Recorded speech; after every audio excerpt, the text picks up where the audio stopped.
Over the weekend, I'll be preparing my husband's favorite meals. Now, these are not as healthy as I usually cook. He's requested meatloaf, biscuits and gravy, cheesy noodles, which is like macaroni and cheese, broccoli and cauliflower, and soup. I can make a cream soup from that also. And his favorite dessert, chocolate chip cookies, and gelatin, and a special gelatin that I was going to make for the 4th of July, but I didn't get around to it. So let's get busy in the kitchen. I'm going to use about 2 pounds of ground sirloin. That's ground beef sirloin. A little ketchup, a little milk, a little sage, a little salt and pepper, 2 eggs beaten, and this is a mixture of onion, shallots, and parsley from the garden. Now I'm going to add several cracker crumbs. You can use breadcrumbs, of course, and mix this all together. And this is 90% lean ground beef sirloin that we bought from Aldi. We found this at Aldi. So it looks, my husband picked it out, and we're hoping this is good. Everything's mixed together pretty well there. Next, I'm going to transfer it into this pan that's sprayed with cooking spray. Before I put the meatloaf in the oven, I'm glazing it with some ketchup. My husband just loves ketchup on his meatloaf. And now it's ready for the oven.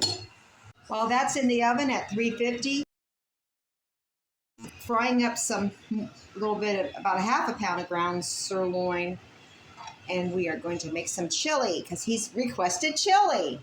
As hot as it is, he wants chili. He doesn't care. So we've got a young red onion, and we're going to use about 1/3 of this green pepper. This is from the garden. I'm anxious to try this. I'll probably try a little bite of it.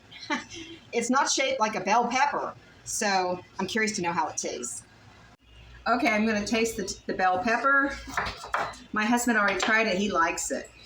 He said it's not spicy. I don't know if they're called, they were supposed to be bell peppers, but these are long.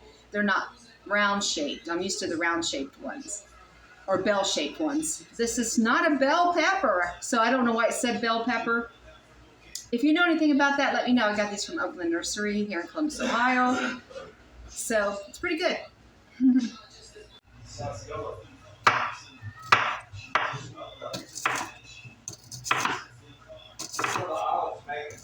I know. The olives do make the pasta salad. I made some pasta salad earlier, and my husband, he just loves it. He didn't used to like pasta salad, but all of a sudden he's like addicted to it, and I have to make it all the time now. He loves the olives in it. That's what we were talking about. I'm going to add a little garlic salt and black pepper.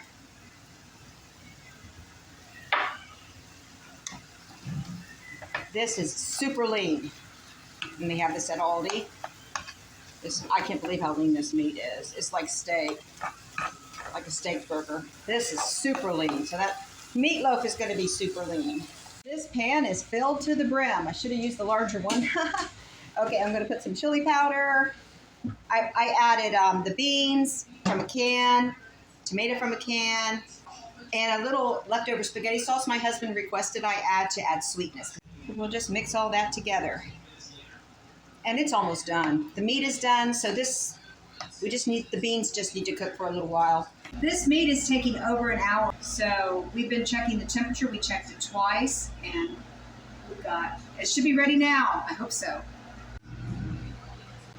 Oh, it's done. Oh, good. Great. It's done. Yay. Yummy. Boy, that looks good. This has got a little while to cool, and then I'll be plating it. I cut my husband off a piece of meatloaf. He's got some turnips and potatoes and some other vegetables there for a really good gourmet dinner.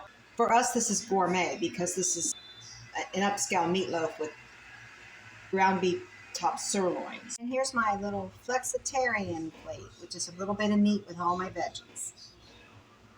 Now I'm working on my husband's request for biscuits and gravy. I've got the margarine in the freezer, so we'll be pulling that out. We'll be shredding the margarine into the dry mix, which I have put together here. And then I'll just add a little bit of milk And we'll put the dough out on a floured surface. We'll go from there. Okay, I'm grating it, believe it or not. I froze this margarine 40 minutes before preparing. I should have frozen it overnight. It would have been a lot easier and less messy to work with. Since I don't have a biscuit cutter, we'll just cut it in with a large fork. It's the best that we can. Add the milk just a little bit at a time. Add the milk and blend in 3 stages. That way all the components are blended well together. Now I've got it on the floured surface and I'm rolling it with a rolling pin a little bit here. And you're supposed to keep it, I want these to be thick. And this is one recipe, it will go in one pan. 3/4 of an inch to 1 inch thick. I've got my biscuit cutter. I'm just going to start cutting away. Place in the oven, preheated at 450 Fahrenheit, and bake for 9 to 12 minutes. Here I have a mixture of 2 leftover gravies from the freezer that I'm combining together, working towards forming the right consistency. The gravy's done. I added just a little bit of milk to thin it out, and it's just waiting on the biscuits and my hubby when he gets up. Woohoo! Here are the biscuits. I can make these larger, but I will need to double the recipe in order to fill this pan. This is the way my mom always did it, touching each other so that they stayed rounded so they didn't go flat. But that large one right there, that will be the first one he grabs. He's still sleeping. When he wakes up, he will assemble his own biscuit and gravy. He likes to do that himself. That's just the way he rolls. Hello, everyone. I'm trying to get back to the basics of life here. I went to my sister's birthday party, had a great time. I took a big tray of vegetables we bought from our luxury fund. This is a luxury to us, to buy anything from the deli. When we're going to a party, we don't take it out of our grocery fund. Anyway, I thought my sister would like all of these. She took some of the vegetables, but I guess my husband bought too big of a tray. I said, buy the smaller one. He bought a big one. But guess what? We have broccoli and cauliflower, so I can make him a fresher soup, but I'll also be using store-bought leftover broccoli and cauliflower. I'm adding some shallots to a roux I'm making.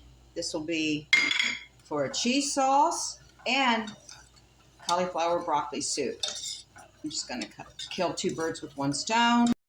On separate burners, the broccoli and cauliflower and the noodles are cooking. I removed the broccoli and cauliflower from the pot of water so I could cut it up smaller. And into the pot of hot water, I'm going to add this cornstarch slurry as I'm going to be creating a cream soup. I added milk and cheese to the roux. And I'm slowly adding it into the soup over here, which is already pretty thick from the cornstarch slurry. This gives the creamed soup more flavor and enhances the color, making it more appealing. I'm also going to be adding leftover vegetables from the refrigerator. This way we'll be making a larger pot of soup, which is great because we can freeze some. And here we have broccoli cauliflower soup, one of my husband's favorite soups. Here I'm finishing up the cheese sauce for the cheesy noodles. Just added some cheese and some more milk. Stir that in and add the noodles.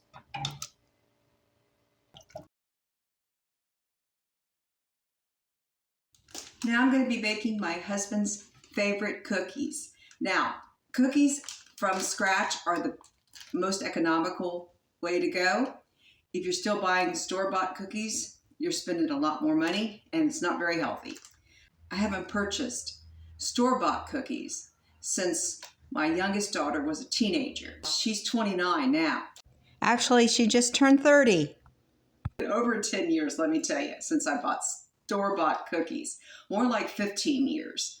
So I'm very happy to make cookies from scratch. I enjoy making cookies. My husband loves cookies. He loves sweets. So anytime I make desserts, he is so delighted. This is dark chocolate. Dark chocolate, it's healthier than milk chocolate. Now, as far as why this is almost halfway gone, it was a cheaper option for me to eat some out of this bag than to go to the convenience store down the street and buy candy bars. So that's the reason. So I'm going to make half a recipe. Here's the recipe I'm using. It's right on the back of the bag. So this is different from what I usually make as far as chocolate chip cookies. And he loves chocolate because we just had chocolate cake at a party recently. So he will really like this. This will be a pleasant surprise for him. These are perfectly chocolate chip cookies. If anyone requests, I will type this out for you. I have my dry ingredients in a bowl. I'm going to go ahead and add the margarine. I'm actually going to put a space right here. I'm not using a mixer. I've been doing it by hand for years. Why change now? If I was making a huge amount, a large batch, I probably would use a much larger bowl if I would have to. And I would also use a mixer in that case. All right, now I'm going to add my egg and vanilla. Just beat it up a little bit better there.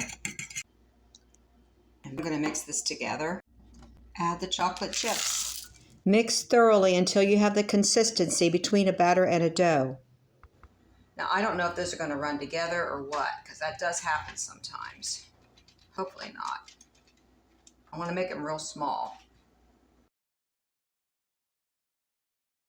There we go. I'm just going to make one sheet of cookies. I'm going to put the rest in a container and store it in the refrigerator for the weekend. This will bake for 8 to 10 minutes at 375 Fahrenheit. The cookies are done. If I made them any bigger, they would have ran into each other, and they came close to it. Now I'm going to surprise my husband with the gelatin I was supposed to make for the 4th of July, but I didn't feel well, so I couldn't do it.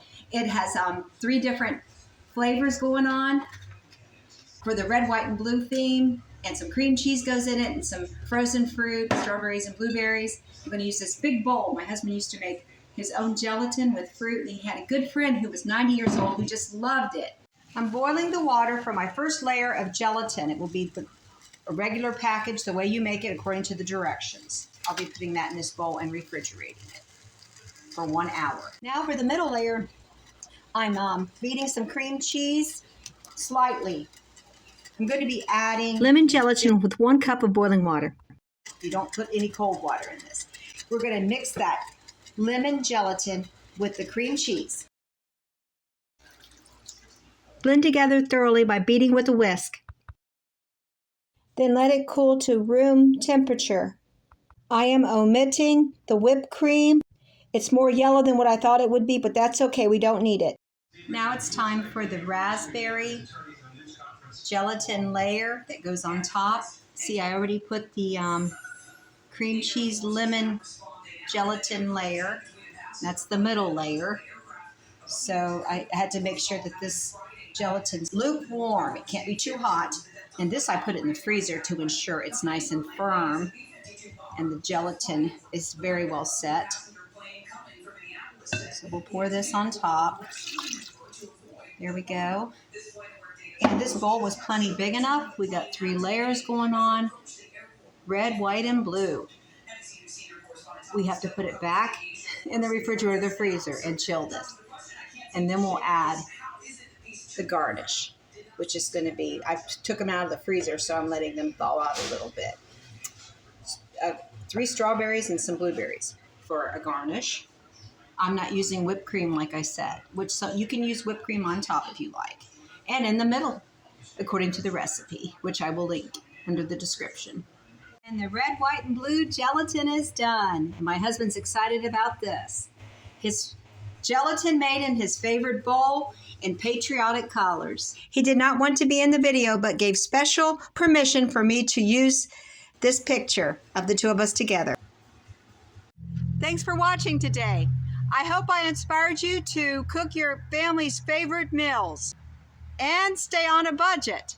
The next video I do will probably be in the garden, and probably if we do any cooking at all, it will be healthier cooking. But my husband has some favorites that he's enjoyed since he was a child, and I just had to do this video.